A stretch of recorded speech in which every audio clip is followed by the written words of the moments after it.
ನಮಸ್ಕಾರ ಸ್ನೇಹಿತರೆ. ಇನ್ನೇನು ಬಿಜೆಪಿಯ ಪಟ್ಟಿ ರಿಲೀಸ್ ಆಗಲಿದೆ.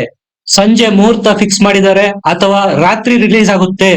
ಯಾರ್ಯಾರು ಡೇಂಜರ್ ಝೋನ್ ಅಲ್ಲಿ ಇದ್ದಾರೆ, ನರೇಂದ್ರ ಮೋದಿ ಅವರ ಕಟಾಕ್ಷ ಯಾರ ಮೇಲಿದೆ, ಮೈತ್ರಿಗೆ ಎಷ್ಟು ಸೀಟ್ಗಳು ಸಿಗ್ಬೋದು, ಬಿಜೆಪಿಗೆ ಎಷ್ಟು ಸೀಟ್ಗಳು ಸಿಗ್ಬೋದು, ಈ ಎಲ್ಲ ವಿಚಾರನ ಒಂದೊಂದಾಗಿ ಎಳೆ ಎಳೆಯಾಗಿ ತಿಳ್ಕೊಳ್ಳೋಣ. ದಯಮಾಡಿ ನಮ್ಮ ಚಾನೆಲ್ ನ ಸಬ್ಸ್ಕ್ರೈಬ್ ಮಾಡಿ, ವಿಡಿಯೋನ ಲೈಕ್ ಮಾಡಿ, ಶೇರ್ ಮಾಡಿ. ಹಾಲಿ ಸಂಸದರಲ್ಲಿ ಎಷ್ಟು ಜನಕ್ಕೆ ಟಿಕೆಟ್ ಸಿಗುತ್ತೆ, ಎಷ್ಟು ಜನಕ್ಕೆ ಟಿಕೆಟ್ ಮಿಸ್ ಆಗುತ್ತೆ, ಹೊಸ ಮುಖಗಳು ಯಾವ್ಯಾವ ಆಗಬಹುದು, ಡೇಂಜರ್ ಝೋನ್ ಅಲ್ಲಿರೋ ಘಟಾನುಘಟಿಗಳು ಯಾರು, ಸೇಫ್ ಆಗಿರೋರು ಯಾರು, ಪಟ್ಟಿನೇನು ರಾಜ್ಯದ ಬಿಜೆಪಿ ಘಟಕ ಕಳಿಸ್ತು. ಈಗ ಫೈನಲ್ ಆಗಿ ಇಂಥವರೇ ಅಂತ ಪಿಕ್ ಮಾಡೋಕೆ ಕೂತಿರೋರು ನರೇಂದ್ರ ಮೋದಿ. ಈಗ ಹೇಳೋ ಹೆಸರೇನಿದೆ ಅದೆಲ್ಲ ಫೈನಲ್ ಲಿಸ್ಟ್ ಅಲ್ಲಿ ಹೋಗೋದು. ಈಗಾಗ್ಲೇ ಜರಡಿ ಹಿಡಿದು ಜೊಳ್ಳನ್ನ ಬೇರ್ಪಡಿಸಲಾಗಿದೆ. ಈಗಿರೋದು ಏನಿದ್ರು ಗಟ್ಟಿ ಅಂದ್ರೆ ಇದೇ ಫೈನಲ್ ಆಗೋ ಎಲ್ಲ ಸಾಧ್ಯತೆಗಳು ಇದಾವೆ. ಸ್ನೇಹಿತರೆ, ಬಿಜೆಪಿಯ ಮೊದಲ ಪಟ್ಟಿಯಲ್ಲಿ ಎಷ್ಟು ಕ್ಷೇತ್ರಗಳಿಗೆ ಹೆಸರು ಫೈನಲ್ ಆಗಿದೆ, ಇದರಲ್ಲಿ ಎಷ್ಟು ಜನ ವೈಟಿಂಗ್ ಝೋನ್ ಅಲ್ಲಿ ಇರ್ತಾರೆ, ಕಾದು ಕಾಂಗ್ರೆಸ್ ಪಟ್ಟಿ ಪ್ರಕಟಿಸಿದ ನಂತರ ನಮ್ಮ ಪಟ್ಟಿನ ಪ್ರಕಟ ಮಾಡೋಣ ಅನ್ನುವಂತಹ ವೈಟಿಂಗ್ ಝೋನ್ ಎಷ್ಟಿದಾವೆ. ಈಗ ಬಿಜೆಪಿಯ ಎಲ್ಲ 25 ಆಕಾಂಕ್ಷಿಗಳ ಪಟ್ಟಿ ಮೋದಿ ಕೈಯಲ್ಲಿದೆ. ಒಂದ್ ಅರ್ಥದಲ್ಲಿ ಹೇಳ್ಬೇಕಂದ್ರೆ ಅವರ ಭವಿಷ್ಯನೇ ಈಗ ಮೋದಿ ಕೈಯಲ್ಲಿದೆ. ಸ್ನೇಹಿತರೆ, ನಾನೀಗ ಹೇಳ್ತಾ ಇರೋದು ಇವರಿಗೆ ಬಹುತೇಕ ಟಿಕೆಟ್ ಪಕ್ಕಾ ಆಗಿರೋದು. ಅದರಲ್ಲಿ ಹುಬ್ಳಿ ಧಾರವಾಡ ಲೋಕಸಭಾ ಕ್ಷೇತ್ರದ ಪ್ರಹ್ಲಾದ್ ಜೋಶಿ ಇವರು ಹಾಲಿ ಸಂಸದರು ಮತ್ತು ಕೇಂದ್ರದ ನರೇಂದ್ರ ಮೋದಿ ಸಂಪುಟದಲ್ಲಿ ಸಚಿವರಾಗಿ ಕಾರ್ಯನಿರ್ವಹಿಸ್ತಾ ಇದ್ದಾರೆ. ಈ ಹಾಲಿ ಸಂಸದರಿಗೆ ಟಿಕೆಟ್ ಕನ್ಫರ್ಮ್ ಆಗಿದೆ. ಪ್ರಹ್ಲಾದ್ ಜೋಶಿ ವಿಚಾರದಲ್ಲಿ ಯಾವುದೇ ಗೊಂದಲ ಆಗ್ಲಿ, ಭಿನ್ನಮತ ಆಗ್ಲಿ, ಎರಡು ಮಾತಾಗ್ಲಿ ಇಲ್ಲ. ಇನ್ನು ಈ ಲಿಸ್ಟ್ ಅಲ್ಲಿ ಎರಡನೇ ಹೆಸರು ಬರೋದು ಯಾರ್ದಪ್ಪ ಅಂದ್ರೆ BSY ಪುತ್ರ BY ರಾಘವೇಂದ್ರ ಅವ್ರದ್ದು ಶಿವಮೊಗ್ಗ ಕ್ಷೇತ್ರ. ಈ ಕ್ಷೇತ್ರದಲ್ಲೂ ಸಹ ಯಾವುದೇ ಭಿನ್ನ ಮತ, ಎರಡು ಮಾತಾಗ್ಲಿ ಇಲ್ಲ. ದೂಸರಾ ಅಭ್ಯರ್ಥಿನೇ ಅಲ್ಲಿ ಇಲ್ಲ. BY ರಾಘವೇಂದ್ರ ಅವರು ಸಹ ಪ್ರಹ್ಲಾದ್ ಜೋಶಿ ಜೊತೆಗೆ ಸೇಫ್ ಝೋನ್ ನ ಸೇರಿದ್ದಾರೆ. ಕಲಬುರಗಿಯಿಂದ ಕಳೆದ ಬಾರಿ ಲೋಕಸಭಾ ಚುನಾವಣೆಯಲ್ಲಿ ಕಾಂಗ್ರೆಸ್ನ ಪ್ರಖ್ಯಾತ ನಾಯಕ ಮಲ್ಲಿಕಾರ್ಜುನ ಖರ್ಗೆ ಅವರನ್ನೇ ಸೋಲಿಸಿದವರು ಇವರು, ಉಮೇಶ್ ಜಾಧವ್. ನೆಕ್ಸ್ಟ್ ಬಳ್ಳಾರಿಯಿಂದ ಶ್ರೀರಾಮುಲು ಅವರ ಹೆಸರು ಫೈನಲ್ ಆಗಿದೆ. ಇವರು ಸಹ ಸೇಫ್ ಝೋನ್ ಅಲ್ಲಿ ಇದ್ದಾರೆ. ಶ್ರೀರಾಮುಲು ಅವರು ಯಡಿಯೂರಪ್ಪನವರ ಸಂಪುಟದಲ್ಲಿ ಮಂತ್ರಿಯಾಗಿದ್ರು. ಕಳೆದ ವಿಧಾನಸಭಾ ಚುನಾವಣೆಯಲ್ಲಿ ಸೋಲು ಅನುಭವಿಸಿದ್ರು. ಬಳ್ಳಾರಿ ST ರಿಸರ್ವೇಶನ್ ಇರತಕ್ಕಂತ ಕ್ಷೇತ್ರ, ಅಲ್ಲಿಂದ ಇವರ ಹೆಸರನ್ನು ಫೈನಲ್ ಮಾಡಿದೆ ಹೈಕಮಾಂಡ್. ಬೆಂಗಳೂರು ದಕ್ಷಿಣಕ್ಕೆ ಬಂದ್ರೆ ಇಲ್ಲಿ ತೇಜಸ್ವಿನಿ ಅನಂತ್ ಕುಮಾರ್ ಅವರು ಫೈಟ್ ಕೊಡ್ತಾ ಇದ್ರು ತೇಜಸ್ವಿ ಸೂರ್ಯ ಅವರಿಗೆ.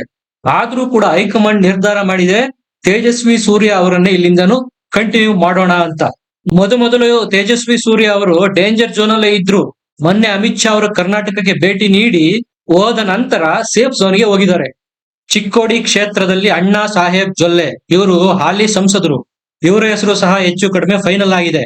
ಇವರನ್ನು ಕಂಟಿನ್ಯೂ ಮಾಡೋದಕ್ಕೆ ಕಾರಣ ಏನಪ್ಪಾ ಅಂದ್ರೆ ಚಿಕ್ಕೋಡಿ ಕ್ಷೇತ್ರದಿಂದ ಸತೀಶ್ ಜಾರಕಿಹೊಳಿ ಅವರ ಪುತ್ರಿಯನ್ನು ಕಣಕ್ಕಿಳಿಸ್ತಾರೆ ಅನ್ನೋ ಮಾತುಗಳು ಕೇಳಿ ಬಂದಿವೆ. ಹಾಗಾಗಿ ಈ ಕಣ ಮತ್ತಷ್ಟು ಹಣಾಹಣಿ ಆಗಬಹುದು ಅಂತೇಳಿ ರಿಸ್ಕ್ ಬೇಡ, ಹಾಲಿ ಸಂಸದರನ್ನೇ ಮುಂದುವರ್ಸೋಣ ಅನ್ನೋ ತೀರ್ಮಾನಕ್ಕೆ ಹೈಕಮಾಂಡ್ ಬಂದಿದೆ. ಈ ಕ್ಷೇತ್ರ ಮಾತ್ರ ಬಹಳ ಇಂಟ್ರೆಸ್ಟಿಂಗ್ ಸ್ನೇಹಿತರೆ. ತುಮಕೂರಲ್ಲಿ ಮಾಜಿ ಸಚಿವರಿಬ್ಬರ ಮಧ್ಯೆ ಕಾಳಗನೇ ನಡೀತಾ ಇತ್ತು, ವಿ ಸೋಮಣ್ಣ ಮತ್ತು ಮಾಧುಸ್ವಾಮಿ. ಇಲ್ಲಿ ವಿ ಸೋಮಣ್ಣ ಅವರ ಕೈನೇ ಮೇಲಾಗಿದೆ. ಮಾಧುಸ್ವಾಮಿ ಅವರು ಡೇಂಜರ್ ಝೋನ್ಗೆ ಹೋಗಿದ್ದಾರೆ. ವಿ ಸೋಮಣ್ಣ ಅವರಿಗೆ ಈ ಕ್ಷೇತ್ರದಿಂದ ಟಿಕೆಟ್ ಅನ್ನೋದು ಆಲ್ಮೋಸ್ಟ್ ಆಲ್ ಕನ್ಫರ್ಮ್ ಆಗಿದೆ. ಇದಕ್ಕೆ ಕಾರಣ ಹಾಲಿ ಸಂಸದ ಬಸವರಾಜು ಅವರು ಮಾಧುಸ್ವಾಮಿ ಕಂಟೆಸ್ಟ್ ಮಾಡೋದಕ್ಕೆ ವಿರೋಧ ವ್ಯಕ್ತಪಡಿಸ್ತಾ ಇದ್ರು. ಮೇಲಾಗಿ ವಿ ಸೋಮಣ್ಣ ಅವರಿಗೆ ತುಮಕೂರಿನ ಸಿದ್ಧಗಂಗಾ ಮಠದ ಕೃಪಾಶೀರ್ವಾದ ಸಹ ಇದೆ. ಚಿಕ್ಕನಾಯಕನಹಳ್ಳಿ ಕ್ಷೇತ್ರದಲ್ಲಿ ಮಾಧುಸ್ವಾಮಿ ಬೆಂಬಲಿಗರೆಲ್ಲ ಸೇರಿ ದೊಡ್ಡ ಮಟ್ಟದ ಹೋರಾಟನೇ ಮಾಡಿದ್ರು. ಹೈ ಡ್ರಾಮಾನೇ ಸೃಷ್ಟಿಯಾಗಿತ್ತು ತುಮಕೂರು ಡಿಸ್ಟಿಕ್ ನಲ್ಲಿ. ಮಾಧುಸ್ವಾಮಿ ಅವರು ತುಮಕೂರಿನವರು, ಸ್ಥಳೀಯರು, ಅವರಿಗೆ ಕೊಡ್ಬೇಕು. ಸೋಮಣ್ಣ ಅವರು ಹೊರಗಿನ ಡಿಸ್ಟಿಕ್ ನಿಂದ ಬರೋರು, ಅವ್ರಿಗೆ ಯಾಕೆ ಕೊಡ್ತೀರಾ? ಹೊರಗಿನವ್ರು ಯಾರು ಇಲ್ಲಿ ಬಂದು ಗೆಲ್ಲೋದಕ್ಕೂ ಆಗಲ್ಲ ಅನ್ನೋದು ಚಿಕ್ಕನಾಯಕನಹಳ್ಳಿ ಕ್ಷೇತ್ರದ ಜನರ ಅಭಿಪ್ರಾಯ. ಹೈಕಮಾಂಡ್ಗೆ ಸೋಮಣ್ಣ ಬಗ್ಗೆ ಕನಿಕರನು ಇರಬಹುದು. ಪಾಪ ಹೈಕಮಾಂಡ್ ಹೇಳಿದ ಕ್ಷೇತ್ರದಲ್ಲೆಲ್ಲ ನಿಂತ್ರು, ಸೋತ್ರು ಕೂಡ. ತಾವು ಹೇಳಿದಂತೆ ಕೇಳಿದ ಸೋಮಣ್ಣ ಅವರಿಗೆ ಈಗ ಅವ್ರು ಕೇಳ್ತಾ ಇರೋ ತುಮಕೂರ್ನ ಕೊಟ್ಬಿಡೋಣ ಅನ್ನೋ ನಿರ್ಧಾರಕ್ಕೆ ಹೈಕಮಾಂಡ್ ಬಂದಿದೆ. ಹಾಗಾಗಿ ಸೋಮಣ್ಣ ಅವರಿಗೆ ತುಮಕೂರು ದಕ್ಕಿರೋದ್ರಲ್ಲಿ ಯಾವುದೇ ಅನುಮಾನ ಇಲ್ಲ.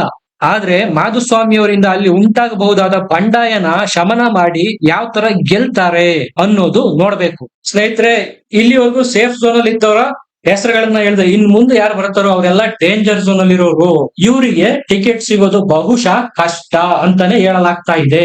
ಅದರಲ್ಲಿ ಪ್ರಪ್ರಥಮ ಹೆಸರು ಅನಂತ್ ಕುಮಾರ್ ಹೆಗಡೆ. ಅನಂತಕುಮಾರ್ ಹೆಗಡೆ ಅವರ ಹೆಸರು ನಿನ್ನೆವರೆಗೂ ಲಿಸ್ಟ್ ಅಲ್ಲಿ ಇತ್ತು.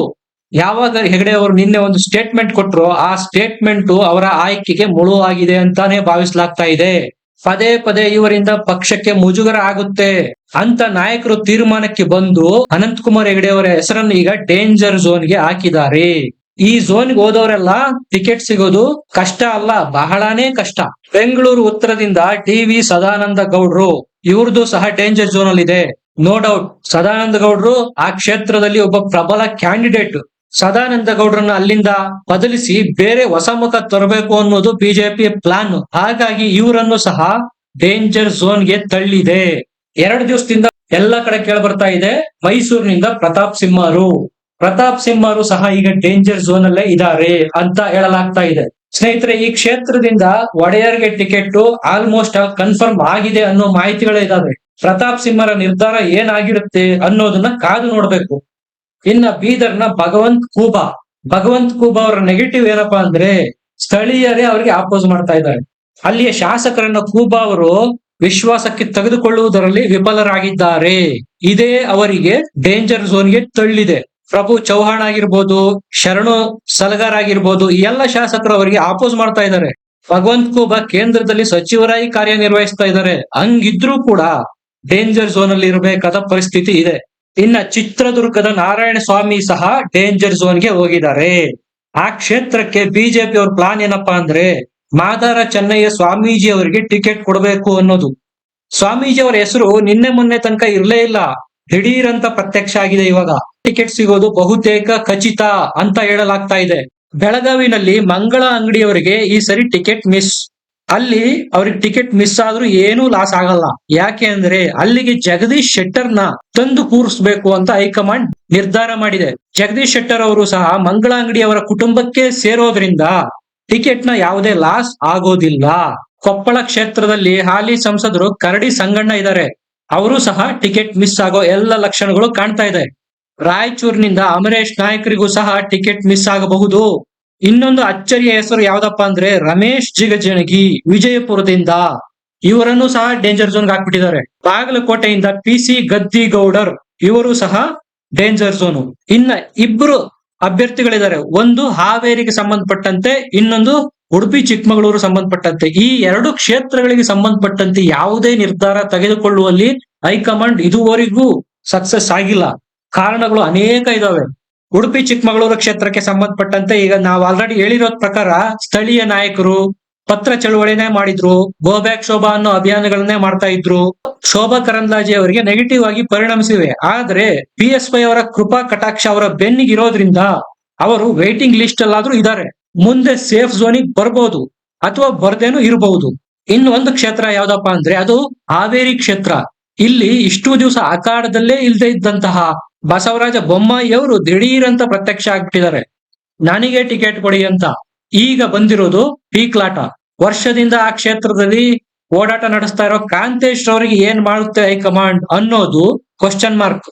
ಸ್ನೇಹಿತರೆ, ಇದಿಷ್ಟು ಯಾರ್ಯಾರಿಗೆ ಸಿಗಬಹುದು, ಯಾರ್ಯಾರಿಗೆ ಮಿಸ್ ಆಗ್ಬಹುದು ಮತ್ತು ವೇಟಿಂಗ್ ಲಿಸ್ಟ್ ನಲ್ಲಿ ಎಷ್ಟು ಜನ ಇದ್ದಾರೆ, ನಿಮ್ಗೆ ಏನ್ಸುತ್ತೆ? ನಿಮ್ಮ ಅಭಿಪ್ರಾಯನ ಕಮೆಂಟ್ ಸೆಕ್ಷನ್ ನಲ್ಲಿ ಬರೆದು ತಿಳಿಸಿ. ವಿಡಿಯೋ ನೋಡಿದಕ್ಕೆ ಧನ್ಯವಾದ. ಲೈಕ್ ಮಾಡಿ, ಶೇರ್ ಮಾಡಿ, ನಮ್ಮ ಚಾನೆಲ್ ನ ಸಬ್ಸ್ಕ್ರೈಬ್ ಮಾಡಿ.